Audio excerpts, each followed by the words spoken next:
تصور کنید در قلب تهران هستید، در میان دود و آتش، صدای گلوله ها در گوشتان میپیچد و مشروطه خواهان با اراده‌ای فولادی برای آزادی می‌جنگند. نبرد سردخوار، جنگی که سرنوشت ایران را دگرگون کرد. با ما همراه شوید تا به عمق این نبرد تاریخی سفر کنیم. نبرد سردخوار یکی از مهمترین جنگ‌های تاریخ ایران هست که تو سال 1909 میلادی در جریان انقلاب مشروطه اتفاق افتاد. این نبرد بین نیروهای مشروطه‌خواه و سربازان محمد علی شاه قاجار تو منطقه سردخوار نزدیک تهران رخ داد. تو سالهای قبل از این نبرد ایران تو حال تغییرات بزرگ سیاسی و اجتماعی بود. انقلاب مشروطه تو سال 1906 شروع شد و هدف اصلیش این بود که یه حکومت مشروطه درست کنه و جلوی استبداد شاهی رو بگیره. بعد از صدور فرمان مشروطیت و تشکیل مجلس، مردم امیدوار بودند که اوضاع بهتر بشه، ولی محمد علی شاه قاجار که تازه شاه شده بود با این اصلاحات مخالف بود و میخواست قدرت خودش رو نگه داره. نیروهای مشروطه خواه که از تبریز، رشت و جاهای دیگه کشور حمایت میشدن به سمت تهران راه افتادند. رهبران این نیروها سردار اسعد بختیاری و سمسام السلطنه بودند که هدفشون سرنگونی محمد علی شاه بود.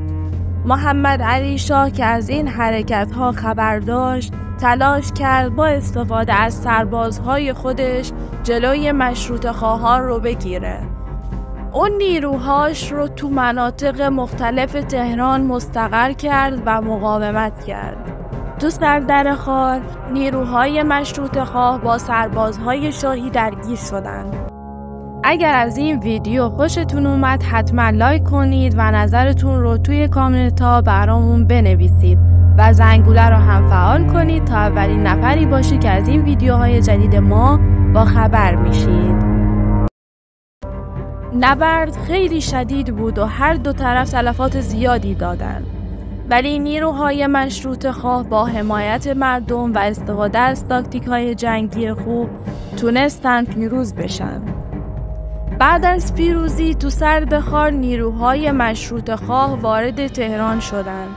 این ورود به تهران یه نقطه عطف تو تاریخ مشروطه ایران بود، چون باعث سقوط محمد علی شاه و تثبیت حکومت مشروطه شد. بعد از نبرد سردخوار و فتح تهران، محمد علی شاه به سفارت روسیه پناهنده شد و بعدش تبعید شد. با سقوط شاه، مجلس شورای ملی دوباره شروع به کار کرد و اصلاحات مشروطه‌ای ادامه پیدا کرد. نبرد سردخوار نقش مهمی تو تثبیت انقلاب مشروطه و ایجاد حکومت مشروطه تو ایران داشت. این نبرد نشون دهنده اراده مردم برای مبارزه با استبداد و تلاش برای رسیدن به آزادی و دموکراسی بود. همچنین این نبرد پایه‌های نظام مشروطه‌ای رو تقویت کرد و نقش مهمی تو تحولات سیاسی و اجتماعی ایران تو اوایل قرن 20 ایفا کرد.